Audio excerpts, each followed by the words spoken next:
BBC বাংলার সান্ধ্য অধিবেশন প্রবাহতে আপনাদের স্বাগত। আজ আপনাদের সাথে লন্ডন স্টুডিও থেকে আছি মানসী বড়ুয়া।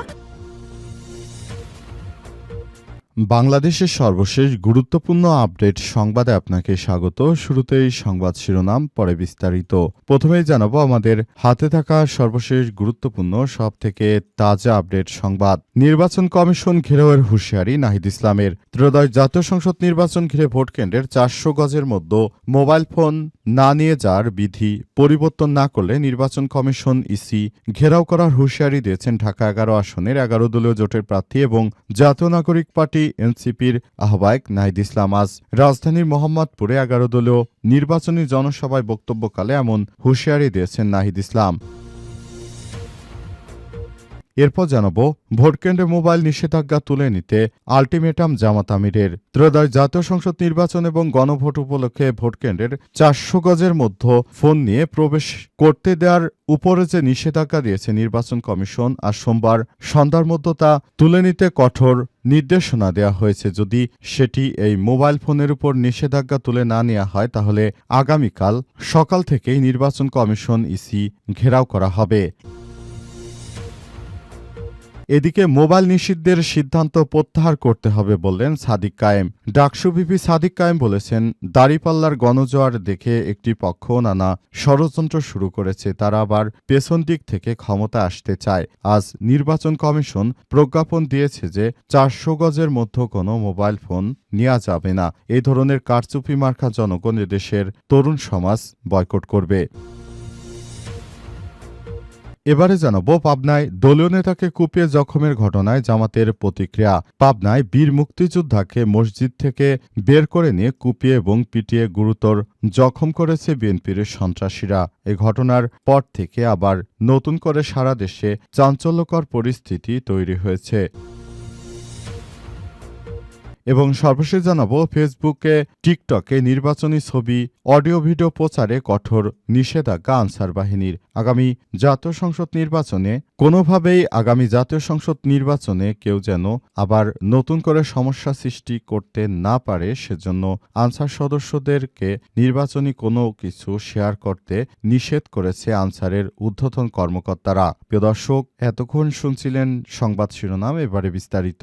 তবে তার আগে বন্ধুরা অনুরোধ থাকবে এই সংবাদটিতে একটি লাইক দিন। এই চ্যানেলে আপনি নতুন হয়ে থাকলে আমাদের সংবাদটি দেখতে দেখতে চ্যানেলটি সাবস্ক্রাইব করে রাখুন। কমেন্ট করে বন্ধুরা আপনার মূল্যবান মতামত জানিয়ে দিন আপনি বিশ্বের কোন দেশ থেকে বা বাংলাদেশের কোন স্থান থেকে আমাদের সংবাদটি দেখছেন এবং শুনছেন। আর বন্ধুরা, সংবাদটি আপনার সোশ্যাল মিডিয়া ফেসবুকে শেয়ার করে বন্ধুদেরও দেখার সুযোগ করে দিন। গাজা যুদ্ধে আপনি যদি নিরীহ ফিলিস্তিনিদের ভালোবেসে থাকেন কমেন্টে ইয়েস লিখে পুরো বিশ্বকে জানিয়ে দিন। এবারে বিস্তারিত।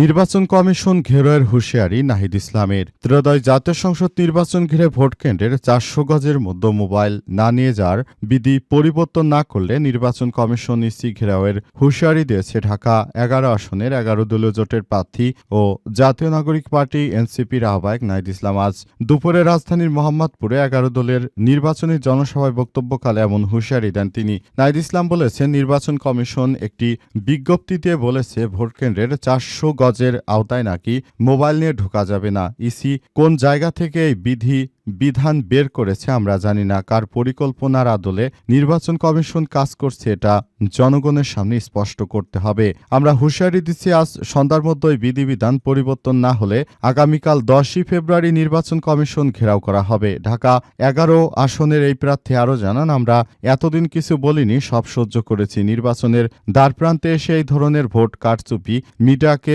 ব্ল্যাক আউট করে দেওয়া হবে না। মানুষের তথ্যের অধিকার রোধ করতে দেওয়া হবে না। এই ধরনের কোনো আইন হলে সেই আইন মেনে নেওয়া হবে না। নির্বাচন কমিশনকে উদ্দেশ্য করে তিনি বলেছেন, এতদিন যা করেছেন ভালো করেছেন, কিন্তু 12ই ফেব্রুয়ারি যদি কোনো ধরনের পক্ষপাতিত্ব করার পরিকল্পনা করে থাকেন, ফ্যাসিস্ট আমলের নির্বাচন কমিশনের যে পরিণত হয়েছে তার চেয়েই নির্বাচন কমিশনের পরিণতি হবে ভয়াবহ।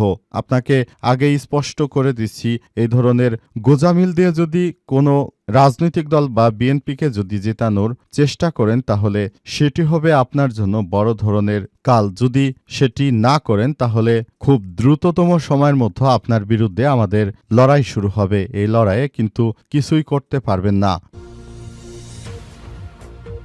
ভোটকেন্দ্রে মোবাইল নিষেধাজ্ঞা তুলে নিতে আলটিমেটাম জামাতের আমিরের। ত্রয়োদশ জাতীয় সংসদ নির্বাচন উপলক্ষে সরকার ঘোষণা করেছে যে 400 গজের মধ্যে কোনো প্রকার মোবাইল ফোন নিয়ে যাওয়া যাবে না। এই ঘটনার জানার পরই পুরো দেশে আবার নতুন করে চাঞ্চল্যকর পরিস্থিতি তৈরি হয়েছে। জামাত ইসলামের আমিরের পক্ষ থেকে জানানো হয়েছে যে আজ সন্ধ্যা মধ্য যদি নির্বাচন কমিশন এই ধরনের সিদ্ধান্ত থেকে সরে না আসে তাহলে আগামীকাল সকাল থেকে নির্বাচন কমিশন ঘেরাও করা হবে। নির্বাচন নিয়ে আর কোনো ধরনের নৈরাজ্য সহ্য করা হবে না। দীর্ঘদিন ধরে বিভিন্ন সমস্যা দেখতে পাচ্ছে এবং এসব সমস্যাগুলো নিয়েই বাংলাদেশের মানুষ এখন অনেক বেশি আতঙ্কিত হয়ে পড়েছে। দেশের মানুষকে একযোগে কাজ করতে হবে এবং সে অনুযায়ী সবাইকে নিয়ে একটি সুন্দর ও সমৃদ্ধির বাংলাদেশ গড়ে তুলতে চাই। অন্তর্বর্তীকালীন সরকারের প্রধান উপদেষ্টা প্রফেসর ডক্টর মোহাম্মদ ইউনূসের সরকার যে নতুন বাংলাদেশ গড়ে তুলেছেন সেই বাংলাদেশটাকে নিয়ে সাজিয়ে গুছিয়ে বাংলাদেশটাকে সুন্দরভাবে গড়ে তোলার মধ্য দিয়ে বাংলাদেশটাকে আমরা ভালোভাবে ভালো অবস্থানে নিয়ে যেতে চাই। সেজন্য সবাইকে নিয়ে এই সমৃদ্ধির বাংলাদেশ গড়ে তুলতে হবে। অন্তর্বর্তীকালীন সরকারের প্রধান উপদেষ্টা প্রফেসর ডক্টর মোহাম্মদ ইউনূসের সরকারের প্রতি আমাদের বিশেষভাবে অনুরোধ, তিনি যেন দ্রুততম এই সিদ্ধান্তের বিরুদ্ধে গিয়ে নিষ্পত্তি দেন। তা না হলে এই মানুষের ভোটাধিকার হরণ করার জন্য যে নব্য স্বৈরাচারের আবির্ভাব হচ্ছে এখান থেকে কিন্তু বাংলাদেশে আবারও আরেকটি 5ই আগস্ট অনুষ্ঠিত হবে। আগামী কাল সকালের মধ্যে জামাতের নতুন কর্মসূচি আসছে বলে এমনটাই বার্তা দেওয়া হয়েছে জামাত ইসলামের পক্ষ থেকে।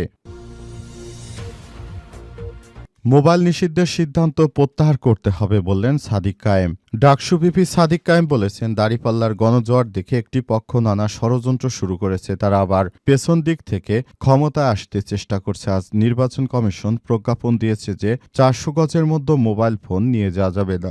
তারা যদি আবার এই নির্বাচনে কারচুপি করতে চায়, পেছন দিয়ে ক্ষমতায় আসতে চায়, আমরা তরুণ প্রজন্ম সেটাকে হতে দেব না। ডাকসু ভিপি আরও জানিয়েছেন, দরকার হলে 11 দল মিলে এই নির্বাচনকে বয়কট করতে হবে। এজন্য আমাদের অবশ্যই এই বিষয়গুলোকে মাথায় রাখতে হবে বলে জানিয়েছেন ডাকসু ভিপি সাদিক কায়েম। সাদিক কায়েম আরও জানিয়েছেন, বাংলাদেশের মানুষ এখন চায় নতুন একটি সুন্দর বাংলাদেশ। এই বাংলাদেশে কোনো ধরনের অরাজক পরিস্থিতি সহ্য করা হবে না। বাংলাদেশটা আমাদের, সুতরাং বাংলাদেশটাকে নিয়ে এখনই সময় এসেছে। এখনই আমাদেরকে এসব বিষয় নিয়ে খুবই গুরুত্বপূর্ণ বিষয় দেখতে হবে এবং আমরা মনে করি আগামীর সমৃদ্ধশালী একটি বাংলাদেশ গড়ে তোলার মধ্য দিয়ে বাংলাদেশটাকে একটি ভালো অবস্থানে নিয়ে যাব, সেই বিষয়টি জানিয়েছেন তিনি। এবং সে অনুযায়ী তিনি বলেছেন যে আমরা আর ভোটে কারচুপি হতে দিতে পারি না। এটি এমন একটি নির্বাচন যে নির্বাচনে বাংলাদেশের সবাই অংশগ্রহণ করছে এবং দাঁড়িপাল্লায় সবাই ভোট দেবে বলে মন্তব্য করা হয়েছে।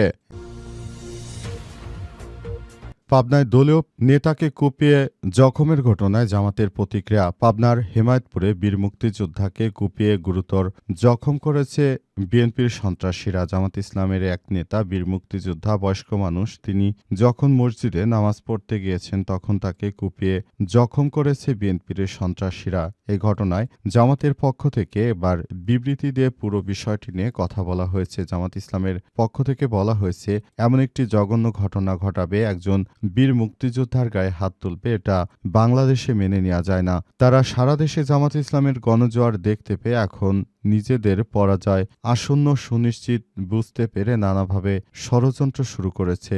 অন্তর্বর্তীকালীন সরকারের প্রধান উপদেষ্টা প্রফেসর ডক্টর মোহাম্মদ ইউনূসের সরকার যে নতুন বাংলাদেশ গড়ে তুলতে চান, সেই বাংলাদেশে একরকম বিশৃঙ্খল পরিস্থিতি তৈরি করতে চায় বিএনপির সন্ত্রাসীরা। এই সন্ত্রাসীদের হাতে কোনোভাবেই বাংলাদেশ নিরাপদ হতে পারে না বলে জামাত ইসলামের পক্ষ থেকে বলা হয়েছে। তা না হলে মসজিদে নামাজ পড়া অবস্থায় পাবনায় এমন একজন বয়োজ্যেষ্ঠ মুরব্বী মানুষকে কিভাবে তারা মসজিদ থেকে ধরে নিয়ে তারপর গুরুতরভাবে কুপিয়েছে এবং পিটিয়েছে। এই ঘটনায় কোনোভাবে বিএনপি তার দায় এড়াতে পারে না। বিএনপির হাইকমান্ডকে অবশ্যই এর জন্য জবাবদিহিতার আওতায় নিয়ে আসতে হবে বলে মনে করে বাংলাদেশ জামাত ইসলাম। এবং জামাত ইসলামের পক্ষ থেকে ইতিমধ্যে এসব বিষয় নিয়ে সরকারের প্রতি আহ্বান জানানো হয়েছে।